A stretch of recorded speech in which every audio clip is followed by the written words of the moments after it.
이진숙 방송통신위원장은 임명된 지 하루 만에 탄핵 소추안이 발의되었습니다. 특정 정당이 당파적 목적을 위해 탄핵 카드를 이처럼 악용한다면 법치는 파기되고 민주주의는 방송통신위원회 위원장 이준석 탄핵소추안은 총투표수 188표 중 가 186표, 부 1표, 무효 1표로 가결되었음을 선포합니다. 북한의 오물풍선을 보내는 것과 야당이 오물 탄핵을 하는 것이 대체 무슨 차이가 있는지 되묻고 싶습니다. 대체 누구를 위한 탄핵입니까? 네, 어제 이진숙 방통위원장 탄핵소추안이 본회의를 통과하자마자요. 대통령실에서는 북한의 오물풍선에 비유를 하며 민주당을 맹비난했습니다. 박찬대 민주당 당대표 직무대행은요. 표결에 앞서 윤 대통령을 향해 국민을 상대로 카미카제식 인사테러를 자행하고 있다고 직격했습니다.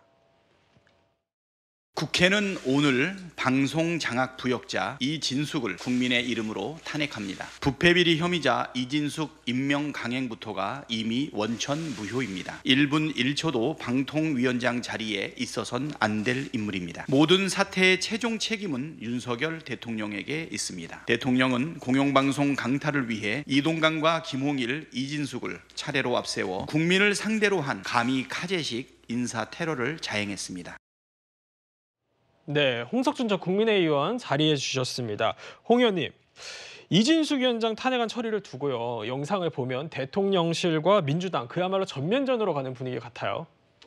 네, 지금 정말 너무 안타까운 이 현상이 계속해서 반복되고 있는데 잘 아시는 것처럼 인류 역사상 최초로 민주주의와 인권을 보호하기 위해서 미국의 건국의 아버지들이 상권 분립을 채택을 했을 때는 입법부에 아주 예외적으로 사법적 기능인 탄핵에 어떤 그런 기능을 주었습니다. 그런데 지금 민주당은 22대에 들어와서 이렇게 굉장히 정말 조심스럽게 다뤄야 될 이런 탄핵의 어떤 제도를 거의 무자르듯이 막 휘두르고 있는데 벌써 13번째인가요? 이렇게 탄핵을 남발하는데 지금 이진숙 후보자, 지금 이진숙 위원장에 대해서 지금 이제 탄핵의 사유를 역사관 문제다 또 지금 방송 관련된 공사 그리고 방문진 이사였던 선임했던 이유를 듣는데 지금 방통위법에도 의사정적수를 2명을 하고 의결정적수에 대해서는 명확하게 결정되지 않아서 심지어 민주당 김현 의원도 지금 방통위법 개정안으로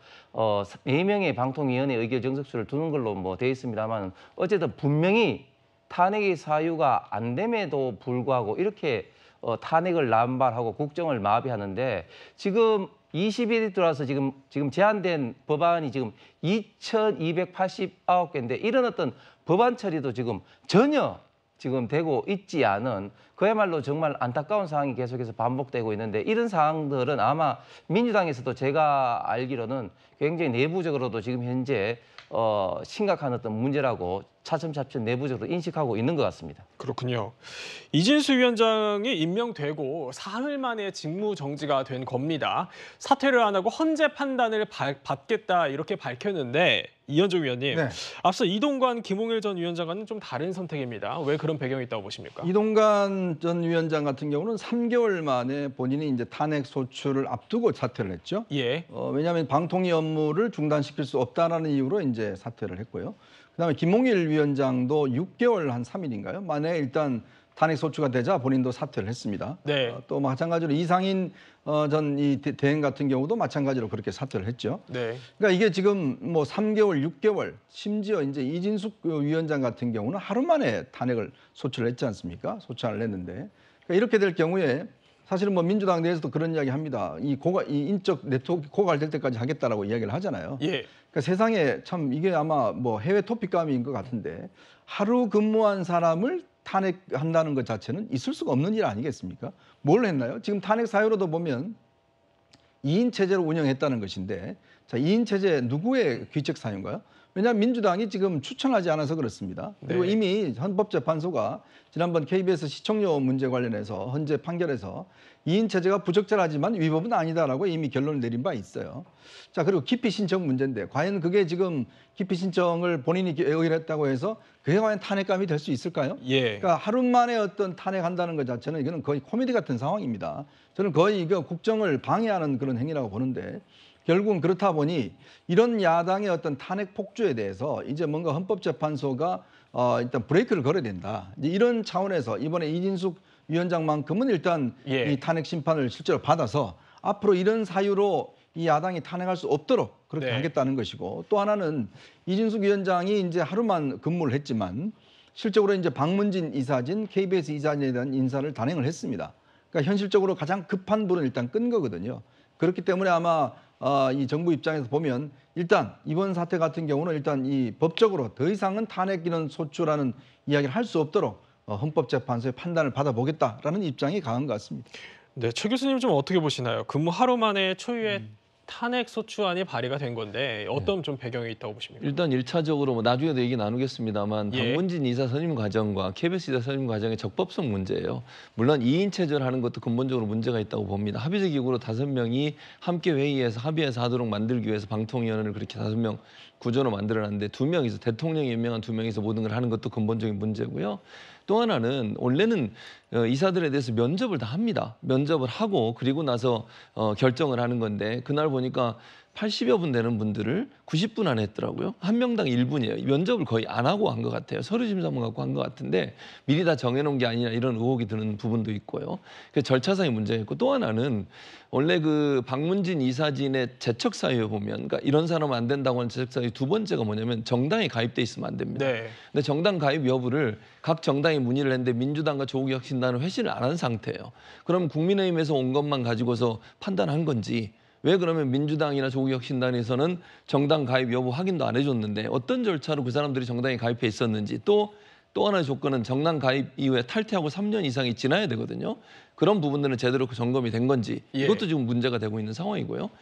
그리고 재척사의 문제도 박문진 이사들이 이진숙 지금 방통위원장이 공정성이 없기 때문에 재척해야 된다고 얘기를 했음에도 불구하고 기피 신청을 했는데 본인이 기피 신청의 대상이 되는 거잖아요. 네. 근데 본인이 회의에 들어가서 그 기피 신청을 무력화시켜 버렸어요. 이게 과연 타당한가? 이해 충돌의 문제가 발생할 수 있고요. 이런 여러 가지 문제들 때문에 뭐 하루밖에 근무를 안 했지만 그럼에도 불구하고 여러 가지 문제점이 발견돼서 탄핵을 추진한 거고 그럼 왜 이진숙 방통위원장이 이걸 계속 하느냐? 박문진 이사의 교체가 가장 중요한 문제였다고 봅니다. 윤석열 정부에서는. 그리고 나서 MBC 사장을 교체하려는 의도를 가지고 지금 박문진 이사들을 교체해 놓은 건데 그 일이 끝났기 때문에 이진숙 위원장의 가장 중요한 업무는 이미 마무리됐다고 보는 거죠. 네. 그리고 나서 이제 탄핵안이 통과가 됐으니까 얼마나 될지 모르겠죠. 현재 판결이 나올 때까지는 계속 자리를 지킬 수 있고 이진숙 위원장 입장에서는 탄핵이 되더라도 월급은 계속 나오거든요. 월급 받고 본인은 뭐 집에서 쉴 수 있는 거고요. 그런 상황이기 때문에 굳이 여기서 사퇴를 하지 않고도 탄핵 어떤 경우가 나올지 모르겠지만 헌재에서 만약에 기각이 되면 다시 돌아올 수 있지 않겠습니까? 그리고 나면 방통위를 좀 더 장악해서 정권의 입맛에 맞는 그런 사장들을 임명하려는 시도가 아닌가 저는 그렇게 보고 있습니다. 네, 두 패널 분들이 다른 의견을 주셨는데 탄핵안 처리를 위한 본회의에 앞서서요. 국회 과방위에서는 이진숙 위원장의 불출석 사유를 놓고요. 이게 가짜 입원이냐 아니냐를 두고 공방이 있었습니다. 그런데 이진숙 위원장은요. 요통 등 건강 문제로 이 현안 질의에 불출석을 한 건데 홍석준 전 의원님, 이게 민주당에서는 임명장을 받고 또 방통위에 출근하는 모습, 계단을 오르는 모습을 보면 이거 뭐 꾀병 아니냐 이런 의혹을 또 제기를 하는 것 같더라고요. 어떻게 보십니까? 예, 대한민국의 어떤 강 큰 사람도 뭐 꾀병을 핑계로 이 상임위에 출석을 하지 않는 사람은 아마 없을 겁니다. 잘 아신 것처럼 이진숙 그 위원장 같은 경우는 사상 초유의 정말 유례가 없이 3일 동안에 네. 인사청문회를 했고 특히 또 대전 MBC 뭐 현장 시사까지 포함하면은 4일 동안이나 하면서 정말 가진 어떤 그 인격 모독과 막말 그런 어떤 것을 많이 이제 당하지 않았습니까? 우리 최민희 위원장이 있던 내구조 발언부터 해서 지금 뭐 기억에 남는 막말만 하더라도 지금 넘쳐나는 그 과정에 사실은 어떤 심신이 굉장히 많이 좀 타격은 받은 것은 저는 분명할 겁니다. 네. 그렇기 때문에 사실 통상적으로 상임위를 개최를 할 때 여야 간의 합의가 있어야 되고 또 여야 간의 합의 이전에 또 만약 필요하다면은 국무위원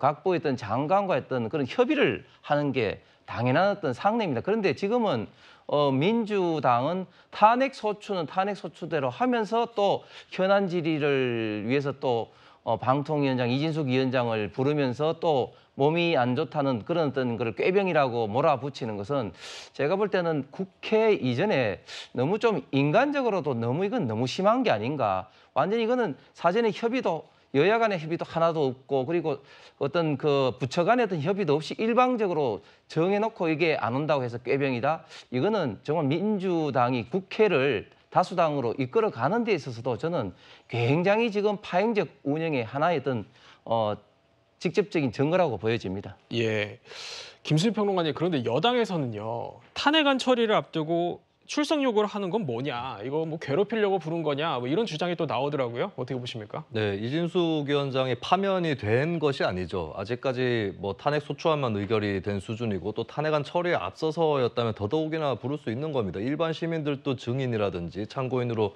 국회 출석시켜서 또 토론을 할 수 있는 부분이기 때문에, 왜냐하면 민주당 입장에서는 이걸 안 부르면 더 이상한 것이 2인 체제 의결 이 부분의 문제를 특히 삼아서 탄핵을 추진을 해왔거든요. 그럼 2인 체제 의결이라는 게 벌어져 버렸습니다. 그럼 거기에 대한 책임 추궁이라든지 과정에 대한 그 따져보는 거 이런 것들은 충분히 당연히 할 수밖에 없는 것이고 안 하면은 그게 오히려 일관성이 없는 게 아닐까 이렇게 보여지는 거고, 뭐 이진숙 위원장이 왜 출석 안 했는지 이 부분은 물론 이제 의원들 야권 의원들 입장에서는 한창 대통령실에 가서 뭐 대통령하고 면담도 하고 하더니 안 온다고 하니까 이제 꾀병이라는 의혹 이런 것들을 또 제기해 볼 만한 것이고, 근데 또 위원장이 끝까지 본인이 진짜 아팠다 그러면 이거는 뭐 어느 정도 믿을 수밖에 없는 대목이겠죠. 다만 다음에 다시 이렇게 출석을 시키거나 할 때는 충실하게 나와서 답변을 해야 된다. 그럴 의무가 있다는 거. 그게 직무가 정지가 됐다 할지라도 본인이 관계자로서 그럴 의무가 있고, 정말 반박할 말이 있다면 국회에 나오는 것이 충실한 그런 역할 수행이 아닌가 그렇게 보여집니다.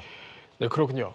이진숙 위원장이 불출석한 가운데요, 과방위에서는 공영방송 이사 선임을 둘러싼 질의가 집중 제기됐습니다. 이 위원장이 취임 당일 기습회의를 열어서 졸속으로 선임을 강행했다, 이런 야당의 비판도 나왔습니다. 이런 기습 개최가 일상적으로 있었습니까? 당일 공지하는 경우가 많지는 않은 것으로 저는 기억하고 그렇죠. 있습니다. 최적의 공영방송 이사를 선임했다고 보이십니까? 2명이 투표한다고요? 네. 2표 받거나 1표 받거나 1표 받거나 이렇게 갈랐다고요? 그렇습니다. 기업에서 이런 식으로 사람을 뽑는 경우가 있을까요? 제가 공천대보고 미스코리아 심사대보고 다 해봤는데 이건 처음입니다. 제가 봤을 때는. 네, 야당에서는요, 이진숙 위원장과 김태규 부위원장이 두 사람이 지원자 83명을 심사를 하는데 1시간 반 남짓 걸렸다. 그러니까 한 명당 1분 정도에 불과한 회의 시간이었다. 그러면서 졸속 심사라고 비판을 하고 있는데요. 이현정 의원 좀 어떻게 들으셨습니까? 근데 이준석 의원이 무슨 뭐 이런 걸 처음 본다고 그랬는데 저도 이런 거 처음 봅니다. 뭘 처음 보냐면 하루 만에 탄핵하는 거 처음 봐요. 아니 본인들은 하루 만에 탄핵하는 게 당연시 되고, 마치 그러면 이 탄핵의 어떤 걸 뚫고 뭔가 결정을 해야 되는 상황에서 지금 심사를 저렇게 하는 거는 그거는 뭐 당연하지 않는 건가요? 그러니까 민주당 지금 자신들이 지금 하고 있는 이 행위는 뭐 어떤 면에서 보면 당연한 그런 행위로 받아들여지는 건가요? 바로 그런 문제인 것이죠. 더군다나 지금 이 하루 만에 이미 탄핵을 예고한 상태입니다. 예고한 상황에서 사실은 뭔가 어떤 이 탄핵의 이 방통위 업무에 중단을 막기 위해서 정말 불가피한 조치 아니겠습니까? 당연히 심사해야겠죠. 자, 심사해야 되는데 문제는 하루 만에 탄핵이 돼버리면 아무것도 못하지 않습니까? 그러면 방문진과 다 마비가 되지 않습니까? 그럼 급박한 사정에서 어떻게 하겠습니까? 그리고 자꾸 2인 체제 이야기 하시는데, 그러면요, 민주당이 만약에 이 문제에 대한 지적을 하려면 자신들 몫의 이 방통위원을 우선 추천해야 됩니다. 만약 그걸 대통령이 인정하지 않고 받아들이지 않으면 그때 이런 문제에 대한 정당성 문제를 제기할 수 있어요. 자, 우리가 추천을 했는데 대통령이 임명 안 하고 의도적으로 2명을 만들어서 강행했다. 그러면 아마 헌법재판소에서도 이 문제에 대한 판단을 달리할 겁니다. 근데 지금 최민희 위원장 이야기하듯이 우리는 추천 안 한다는 거 아니에요. 그러니까 이 2인 체제를 의도적으로 지금 민주당이 만들어 놓고 2인 체제 잘못이다라고 이야기를 하는 거예요. 그게 과연 타당한 이야기인가요? 만약에 본인들이 추천해 놔놓고 만약에 대통령이 임명 안 하면 그걸 가지고 문제 삼을 수 있을 거예요. 근데 2인 체제라는 걸 의도적으로 자신들이 만들어 놔놓고 지금 그거 자체가 잘못됐기 때문에 헌법재판소에 지금 탄핵을 요청한다는 게 논리상 맞지 않지 않습니까? 예. 그리고 지금까지 계속적으로 대통령실에서 몇 차례 공문을 야당에 보내서 방통위원 추천해달라고 이야기를 했지만 아무런 응답을 하지 않았지 않습니까? 왜 그거는 응답하지 않고 그리고 2인 체제가 문제다고요? 법적으로 뭐가 문제입니까? 이미 헌법재판소가 다 판단을 했는데 이 구조를 지금 이 정부가 만든 게 아니라 자신들이 만들었잖아요. 자신들이 트랩을 깔아놔놓고 그럼 2인 체제 잘못이다라고 하고 탄핵을 하고 그러면서 왜 그러면 절차를 안 지켰냐? 그럼 자기들은 절차 지켰습니까? 네, 그렇군요. 최 교수님은 좀 어떻게 들으셨습니까? 일단 그 2인 체제 말씀을 하신 그걸 좀 설명을 드리면 네. 2023년 그러니까 작년 3월에 최민희 지금 현재 과방위원장을 민주당이 추천을 했어요. 그 당시 안영환 의원 야당 추천목의 안영환 의원이 이제 임기가 끝나서 야당을 추천할 수 있게 만들기 위해서 야당이 추천을 했는데 대통령이 임명을 안 했어요. 그게 7개월이 지났습니다. 네. 법제처에 유권해석 맡겨놨는데 빨리 그러면 만약에 정말로 최민희 의원이 문제가 있다고 생각하면 아니라고 빨리 판단을 내려줘야 돼요. 그래야 새로운 사람도 임명하지 않겠어요? 그러니까 국회 본회의까지 통과해서 국회에서는 추천을 했는데 대통령이 그걸 계속 붙잡고 7개월 동안 임명을 안 하는 바람에 그 사이에 2명이 또 이제 임기가 끝나서 그만둔 거예요. 거기서 멈춰 서게 된 겁니다. 그러니까 만약에요. 이제 지나간 일이지만 최민희 의원이 임명이 됐고 그 다음에 이제 그 다음 달에 4월에 김창룡 의원이 또 임기가 끝났어요. 네. 그럼 또 그건 여당 몫이거든요. 대통령 지명목. 그럼 대통령 지명목은 또 임명을 해요. 그 다음에 또 한 사람이 또 그만뒀어요. 그러니까 2개월 지난 뒤에 또 임기가 끝났어요. 그러면 아무 문제 없이 5명이 다 됐을 겁니다. 근데 최민희 의원 건을 처리를 안 하는 바람에 대통령 임명을 안 하는 바람에 임명도 못하고 7개월을 흘러보낸 거예요.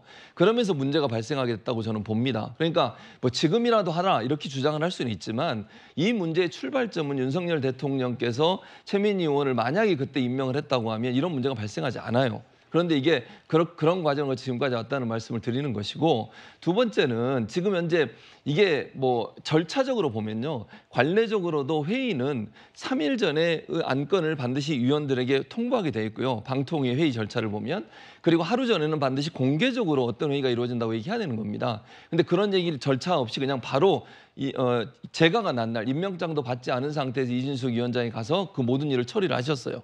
그리고 면접도 이것도 원래는 면접을 원칙적으로 하는 겁니다. 예전에 면접 안 한 적이 없었어요. 왜냐하면 박문진 KBS 이사 같은 경우는 공정성이 너무 중요하기 때문에 어떤 분인지 어떤 생각을 갖고 계신지 또 방송 정책에 대해서 어떤 전문성을 갖고 있는지 다 따져봐야 되는데 그거 없이 그냥 1분 만에 한 사람씩 처리를 하는 바람에 이런 문제가 발생한 거니까 그 부분은 급하게 하려는 의도와 시도가 분명히 있었다고 저는 보고요. 그런 점에서 본다면 이진숙 위원장이 탄핵되기 전에 하루 안에 빠른 시간을 모든 걸 처리해야 되겠다는 그런 생각 때문에 여러 절차들이 다 무시된 게 아닌가 이렇게 생각합니다. 근데 최준봉 교수가 아마 그 분야 잘 아실 텐데 최민희 의원이 아무런 이유 없이 임명이 안 된 게 아니지 않습니까? 이분이 방송유관단체의 상근 부회장을 했습니다. 자, 우리가 아까 좀 전에 얘기했지만 그 자격에 정당에 가입돼 있거나 방송유관단체에 있거나 뭐 예를 들어 방송사에 어떤 임원을 하거나 이럴 경우는 임명이 안 됩니다. 이게 같은 동종업체의 재적 사항이 되기 때문에. 근데 그런 자격 때문에 지금 본인이 계속 버티고 있다가 결국 본인이 총선 출마한다고 사퇴했거든요. 그러면 그 다음에 예를 들어서 민주당에서 임명하면 될 거 아닙니까? 추천하면 될 거 아니에요. 근데 안 하잖아요, 지금까지도. 지금까지도 안 하고 있어요. 그럼 그것도 어떻게 설명할 겁니까? 그러니까 결국은 본인들이 그러면 계속적으로 추천해서 대통령이 안 하면 그 아무 결격 사유가 없는 사람을 안 하면 그 문제 제기할 수 있잖아요. 근데 결격 사유가 있는 사람을 신청해서 오랫동안 안 해서 결국 그 사람이 사퇴를 했으면 사퇴한 다음에는 임명하면 될 거 아닙니까? 그래놓고 이제 와서는 2인 체제라는 게 이게 앞뒤가 안 맞다는 이야기죠. 그러니까 그 부분에 있어서 제가 말씀드렸잖아요. 빨리 결정을 내려줬어야 돼요. 그러니까 7개월을 왜 대통령실 끊냐는 거예요. 법제처 유권 해석까지 맡겼었거든요. 그 당시에. 그러니까 만약에 대통령이 판단하실 때 문제가 있다 그러면 그때 바로 안 된다. 받을 수 없다라고 아니면 법제처 유권 해석을 통해서 이건 법적으로 문제가 있다고 결론을 내렸으면 민주당이 또 다른 사람을 임명을 했을 거예요. 근데 그런 절차가 너무 늦어지는 바람에 계속 지금까지 오게 된 상황이 된다는 말씀을 드립니다. 그 뒤에도 시간이 많았습니다. 워낙 같은 사안이지만 워낙 여야가 뜨겁게 맞붙고 있어서 보시는 시각들이 다른 것 같습니다.